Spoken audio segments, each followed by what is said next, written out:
Shoutout mga kahoy, mga lodi, for today's video. Ito yung motor natin ngayon. And then, ang gagawin naman natin ngayon is gagawan natin siya ng muffler. Alright, nakahoy din lang. Bali, ito siya. Ito yung Accra Pauvic na pipe niya, canister. And then, ang gagawin natin is gagawan ko siya ng kahoy. Gumawa na ako dati ng kahoy kaso nagbitak. Talagang binomba-bombahan ko, nagbitak. Kaya, ngayon naman is gagawa ulit tayo. Bali, may in-order na ako sa Lazada na ito. Susubong na lang. Ano ko na. Kasi mas okay pag may ganito. Kasi yung ginawa ko dati pure na kahoy. Hanggang pag pinasok ko dito kahoy. Nangyari nung uminit, nag-crack ito. Then yung gagawin na lang natin is sasalpak ko to. Right, let's go! Ito yung gagamitin natin na kahoy. And ito yung order ko sa Lazada. Nangyari is puputasan ko. Pero naputasan ko na to. Yan. Gagawin ko na lang. Tutornilyon ko to. Then mag-ship na lang ako ng canister niya. Yung design gusto ko. So let's go!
Hindi ko na napakita yung pag-varnish ko dito. And ngayon naman is lalakay na natin yung bracket dito. Bali, gumawa na rin ako ng karton. Ito siya. Yan. And 1, 2, 3, voila! Ayan. So, gagawin ko na lang is itutornilyo ko na lang ito. Then, let's go! Tcharan! This is the motorcycle. Let's ride that.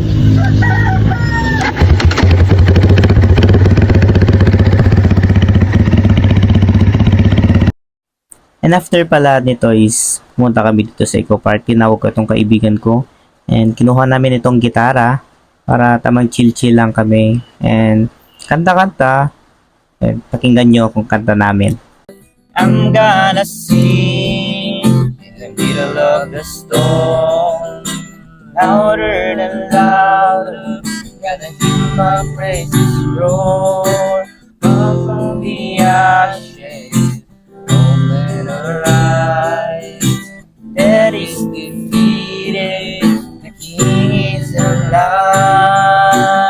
I'm gonna sing in the middle of the storm, louder and louder, gonna hear my praises roar up from the ashes.